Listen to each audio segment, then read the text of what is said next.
السلام علیکم عزیز طلبہ، آج ہم نے جس سبق کے متعلق پڑھنا ہے وہ ہے دیہاتی اور شہری زندگی کا فرق۔ اس سبق کو پڑھنے کے بعد آپ جان سکیں گے دیہاتی اور شہری زندگی کا فرق،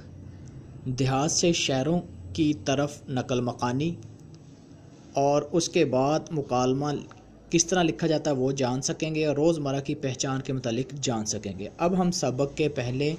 جو ہے مشکل الفاظ کے جو خاص معنی ہیں یا مشکل الفاظ کے معنی ہیں وہ آپ کو بتاتا چلتا ہوں، اور اس کے بعد پھر ہم اس کے خلاصہ بھی آپ لوگ یاد کریں گے۔ استقبال،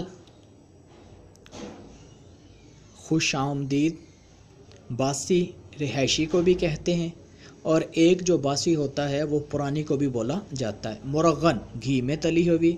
قابل عشق، تعریف کے قابل، زر، نگار، خوبصورت، دم نکلنا، جان جانا، تمدن، رہن سہن، مل جل کر رہنے کا طریقہ، فراغ انجمن، محفل سے جدائی۔ اور اس کے بعد آپ اس سبق کا خلاصہ بھی دیکھیں گے، جو تھوڑا سا میں آپ کو بتا دیتا ہوں کہ جس کے اندر بتایا گیا ہے کہ دیہاتی اور شہری زندگی کا فرق کیا ہے، کہ دیہاتوں کے اندر جو ہے نا وہ تازہ خالص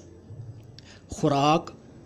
ہمیں میسر آتی ہے، وہاں کی فضا بھی تازہ اور صاف ستھری ہوتی ہے۔ دیہاتوں کے علاوہ شہروں کے اندر سہولیات تو بہت زیادہ ہوتی ہیں، لیکن اس کے مقابلے میں جو خالص چیزیں دیہات والوں کو میسر آتی ہیں وہ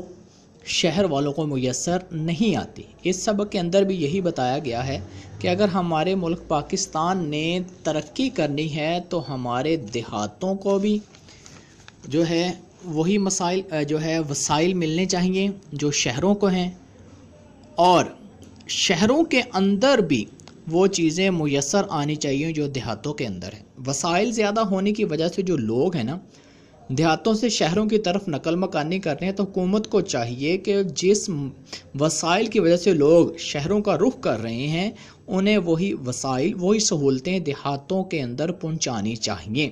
تب جا کے یہ نقل مکانی کو روکا جا سکتا ہے۔